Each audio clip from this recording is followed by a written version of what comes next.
Well, welcome back. Always great to have you here. And I so enjoyed this movie. I was saying that the minute I got out of the screening, I went and Googled Tasmanian tiger. Had you ever heard of a Tasmanian tiger before? I did the same thing when the project was proposed to me. No, I had to learn quite a bit to prepare for this. Because I didn't know. Tell me a little bit about the preparation, because you are in the wilderness. Mm-hmm. Are you an outdoorsy kind of guy? When I was a kid, I was. But, you know, I'm kind of an urban guy. I love nature, but I don't find myself in nature that much, you know. Well, you did in this movie. I did, and that was one of the pleasures of doing it. Tell me a little bit about that, because you look like, you know, not only, well, that you had to be physically fit and prepared, but mentally to play this character, I think. I had to have a certain kind of gracefulness and confidence in doing those things that the character does. So, obviously, I found someone to teach me how to do those things. And we found a really good guy, taught me bushcraft and certain hunter things and certain survival things, and that was fun. That was a fun part of it. Yeah, and working in, you know, the outback area in Tasmania, had you ever been in that type of environment before? No, certainly, you know, I've been in wilderness areas, but never that kind of flora and fauna. I mean, it's very specific to Tasmania. You may find places sort of like it in New Zealand, but it's very specific. So what was it like for you to be out there and experience that? Because, you know... Beautiful, because it informs everything that you do. It really is part of the movie. The weather changes like crazy. It's rough. But that ups the stakes, and that's part of the pleasure of doing the movie. I understand there was like knee length or knee deep in leeches? Oh yeah. One day I counted 40 leeches on me. And we have to know, did you pee on yourself?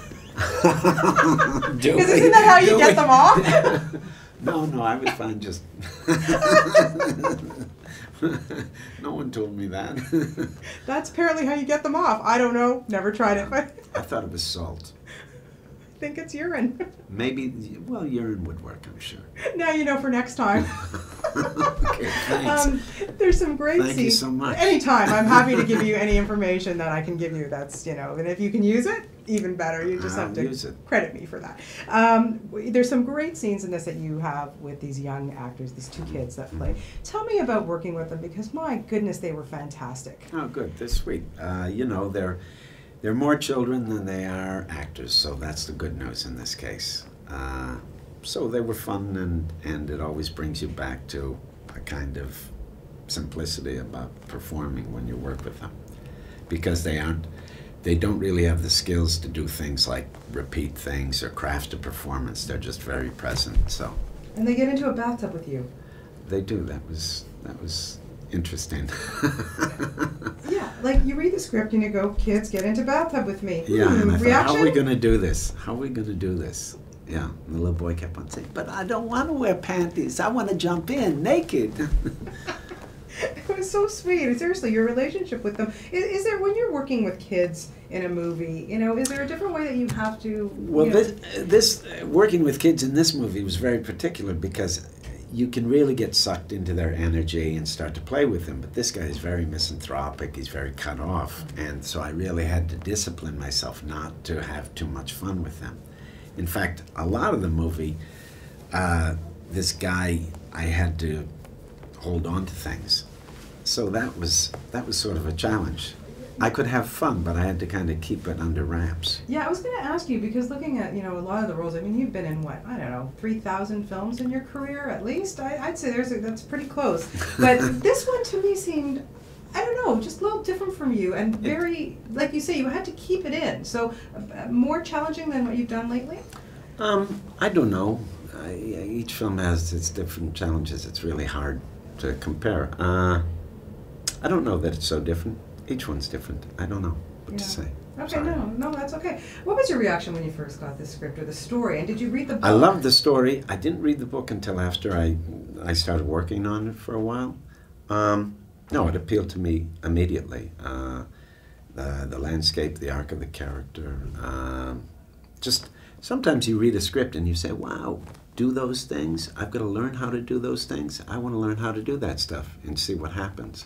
So that was a real hook. And of course, I would never have shot this movie if it was shot in a back lot in L.A. or something. The fact that we were shooting in Tasmania really colored everything. Yeah, I can just imagine. Not because I'm looking for a vacation, but that clearly that was at the center of the story and really rooted what the story was. And you reunited with Sam Neill. This will be the third film. Third. You're very good. Yeah, you did your research. Yeah, I love Sam. He's a cheeky bastard, you know. I mean, he's really charming. He's really smart. He's fun to work with, and no, he's special. He's special. Yeah, he's great in this movie too. Like everybody is really. All the he's doing something Francis slightly O'Connor. different too. You know, Yeah. he's because he's playing kind of a more rough guy, a less refined. Often he plays kind of a cultured guy. Exactly. Yeah, you don't know his character Jack. What's up with this guy? And I like that about seeing that with Sam Neill. Right. It was very. Yeah, it was great. I want to ask you. I mean, you've been making movies for so many years, and your fans, you know, spread from young kids to older generation. What's the movie you're asked about the most? You know, let me either be delusional or brag and saying it's always different. It's a wide range. It's really nice, and I'm sort of proud of that, or I enjoy that, because certainly something like Spider-Man is widely seen, but if people see, you know, a number of movies, sometimes, you know, they'll jump that to identify what their relationship with you is. So I hear all kinds of movies. Yeah. I mean, some people even, you know, bend over backwards to let you know that they really have watched you in some movies. So they'll mention a really obscure one like, I love you in, you know, Existence. And I'm like, really? You know? But Yeah, it's cool. It's really cool, especially the Spider-Man thing. Yeah, I can't even imagine. I know my boys like don't stop talking about that film, and they, you know, they loved you in that. Cool. We're doing a feature on the movie-going experience, and for you as an actor, why is it so important, or what do you like most about actually sitting in a big theater and watching a movie? I think it's a beautiful experience to sit in the dark with a bunch of people, a bunch of strangers, and have this common experience. I think it's very important. And as movies are seen in different formats, at home, on TV screens, on computer screens, it's a shame because we lose a kind of contact with strangers and a kind of discourse because we control too much of what we do, and it feels like freedom, but I think it really limits us and alienates us. And also, I think you have to put yourself at risk, and you should do it with other people. Yeah, I so agree with you. And the popcorn, you can't get better popcorn anywhere, right? Yeah, but they bum you out with all the caloric stuff and all. That's a good point. Okay, I have to talk about John Carter. We need to talk about this movie because I am so psyched for this. Good. Now, tell me a little bit about this and who you play and everything. And I cannot believe that you did your role on 9-foot stilts. I mean, dude, Well, what more can I'm you 9 do? feet tall. I'm 9 feet tall. I play a 9-foot tall Martian warrior, and I do the role on stilts, but they're 3-foot stilts.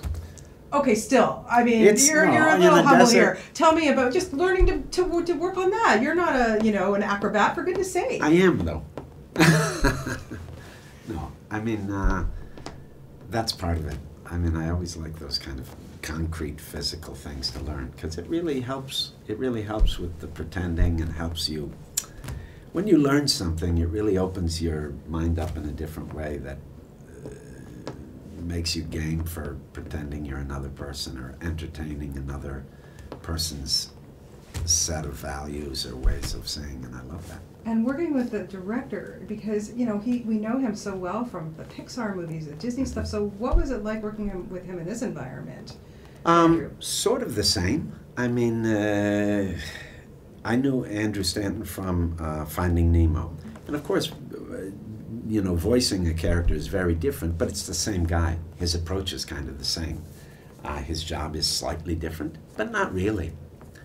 He's still dealing with story. He's still dealing with shots. He's still dealing with scenes and interpretation of the character. So it felt familiar. I mean, I think he's a natural director. Yeah, well, congratulations to you on The Hunter. I thought you did such a great job. And Thanks. It was really good. Thanks. And always a pleasure to talk to you. Great. Willem. Thank you Thank so you. much for Yep. sitting down with us. Thank you. Yep.